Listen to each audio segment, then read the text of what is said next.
Hi there. I was just going to say welcome to another episode of Tea with Natalie, but I forgot to make tea. So just Natalie.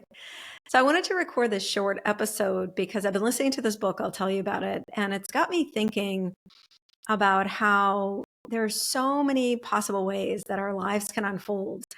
And it's not, with some exceptions, with a few exceptions, the choices that we make, the decisions we make, they're not final, and they often don't unfold in the way that we anticipate they do. And how, we always, I think so many of us have the sense like we want to plan it out, right? We want to know what it's going to be like 5 years from now, 10 years from now. The human brain wants to have some control, but how all these plans that we make, they actually very rarely our lives turn out that way because there's so many different choices that we make. And most importantly, when we make a choice and do that, take that step, whatever that is, we become a different us. Like just the action of taking that step changes us.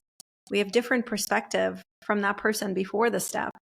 And so, which is why, what's the saying, God laughs while we're making plans. So I've been thinking about that. And so I want to tell you about this book because it's just this really powerful idea. So the book is called The Midnight Library. It's by Matt Haig. You might have heard of it or read it. It's a huge bestseller. One of my mentorship clients recommended it to me. And I don't want to give too much away because it's a really interesting story. But at the core of it, the character, after she dies, she goes to this library and meets one of her old librarians from when she was a student. And in this library are books, and each of the books represents one of the possible lives that she could have had. And they're endless. The possibilities are endless. There are endless number of books. And so the book is, she basically chooses different books and goes into, for a day or a few days, or even sometimes an hour, different versions of her life that she could have had to experience them. And it's a really powerful idea.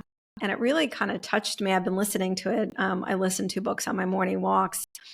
This idea that we think we know how we want our life to unfold, right? We think there's certain,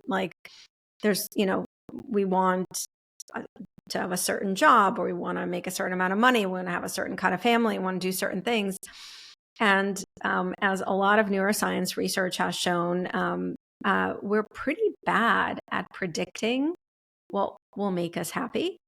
And one of the reasons, and this really comes out in the book, is what I said earlier, is that the person that we are now, the person that you are right now, as you think ahead and think about, oh, I want these things to happen in my life, I want to do these things because it'll make me happy, that person is different from the person that you will be when you get there. Because with each choice that we make, with each step that we take, with each decision that we make, not only do we change something in our lives, but we are different.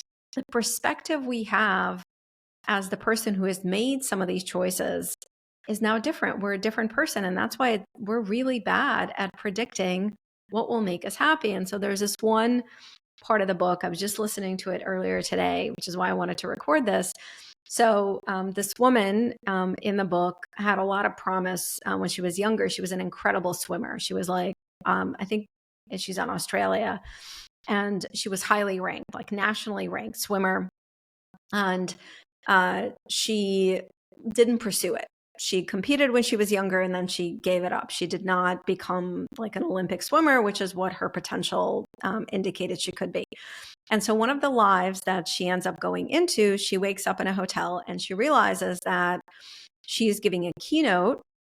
This was close to my heart as a keynote speaker. She's giving a keynote that day to an audience of 1,000 people, sharing her experiences as an uber successful Olympic swimmer. And so in this life, she's very successful. She gets paid a lot of money to speak. She's won Olympics. She's really well known. She gives talks all over the world.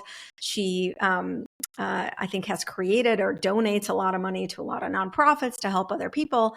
So on paper, this is the successful life. And the one detail to know is, before she dies, she's very unhappy with her life. She's very unhappy that she never realized any of her potential. She feels like she's not contributing. So here she is in her successful life. And what she realizes, again, I don't want to go into too many details. I really suggest, I think you'll enjoy this book. What she realizes is that in this life, she's not happy. She's not happy. She is not married to someone that she had loved in her previous life. And again, it's not bad or good, but she's not. I think she's not in a relationship. There's one huge benefit. She has a relationship with her brother in this successful life, which she didn't have in her kind of root life, as they call it. But the biggest realization she has is she's not happy. And it just got me thinking, and this is what I want you to just think about.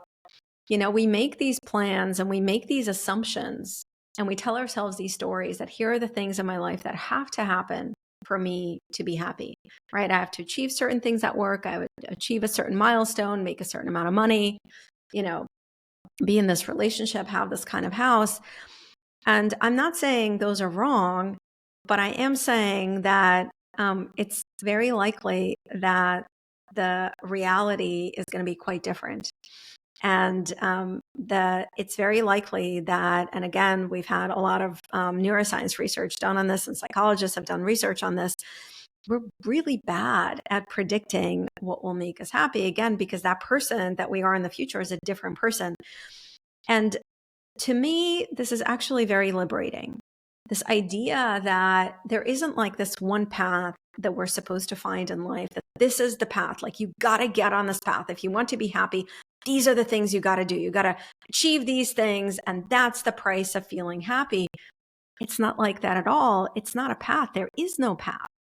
There are endless possibilities, and all the different choices and decisions that we make impact how our life unfolds. And perhaps this is because I'm an artist, I love to think of life not as a path, but as a canvas.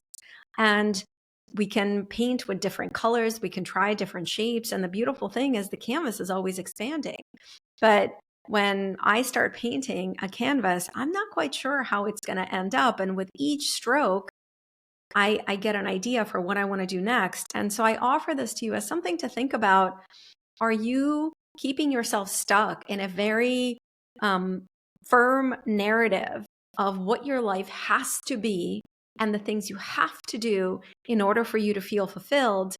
And can you, if that's the case, can you give yourself a little bit more space, a little bit more freedom?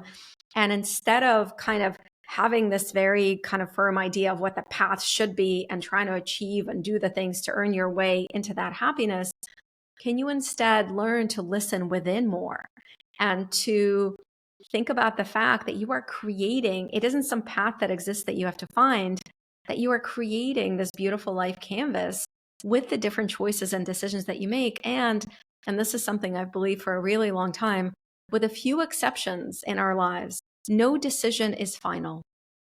Again, there are a few exceptions to this, but for most of our decisions, it's not final. If you take a job and you hate it, you can shift. If you move somewhere and you hate it, or it's not aligned with you, you can evolve, right? We have the ability to make choices. It's probably the most powerful thing that we have at our disposal as human beings, is the ability to make choices. And so instead of seeing life as this like very firm path, and you're supposed to find the right path, and if you do these things, you'll feel fulfilled and you'll feel good, can we approach it in this way of, this is a canvas we are creating, and that the only way for us to kind of see this masterpiece of our life that we're creating is by taking steps, that it's not possible to plan it all out, and it is not possible to kind of know exactly which way. And to me, again, it's very liberating, because then the focus is on, okay, this next step, how does that feel to me? Does that feel good? Does that feel right? And then you take that step. And from that step, again, you're now a different person. You have different perspective. You've learned something. Okay, what's the next step? And I think, again, it's very freeing to not feel like there are certain things you must do to create a fulfilling life, and instead to see yourself more as an artist who paints a stroke or paints a shape or tries a color and then kind of steps back and sees how it's going and can evolve from there. It can try different colors and different shapes. And so this is what I wanted to share with you. I want you to think about that. As always, I love hearing from you, how this resonates, what it's making you think of. You can shoot me an email to Nataly, Nataly @happier.com. And again, the book that got me thinking about this is The Midnight Library by Matt Haig. I haven't finished it, but I was just listening this morning and was inspired to share this. And one other thing I just want to kind of leave you with, I mentor a lot of really wonderful leaders, right? Both in my small group mentorships and one-on-one. And very often, like, my real focus is I mentor people at pivot points in their life to help them really step into greater fulfillment and greater impact and greater embrace of their authentic, beautiful selves. And very often, when I start working with someone, they'll say, I'm at a fork in the road. Like, I can either, continue to do this job, or I got to quit and go do something else, or I got to make this decision. And the thing is, I don't think there's ever a fork in the road, because a fork in the road suggests there's two options. But at each point, we have so many more than two. And so if you're at a pivot point in your life or in your career, I want you to think about that. And I want you to think about, how could you loosen some of the restrictions that you've created in your mind about it's either this or that, it's black or white, it's all or nothing. How can you open that up a little bit and see it as, I'm just going to take this next step. And with that next step, there's, again, many more possibilities that will open up when I do it. And from there, I can make that choice again and again and again. Again, I find this very freeing and really beautiful way, instead of kind of trying to find that path or trying to make the right choice and the right decision. It's humbling to know that we're not great at predicting far into the future, but I think it's also liberating, because it allows us to focus instead on how this next choice makes us feel. Does it feel aligned? Does it feel good? And it takes off some of that pressure that these choices we're making about our careers or about our lives, they're kind of have this finality. You can always evolve. You can always shift. So I hope this resonates with you. Thank you, as always, for opening your mind and your heart to what I have to share. And that's all I wanted to share with you today. And I will see you, if you're on YouTube, or be in your ear, as I like to say, next week with our next episode.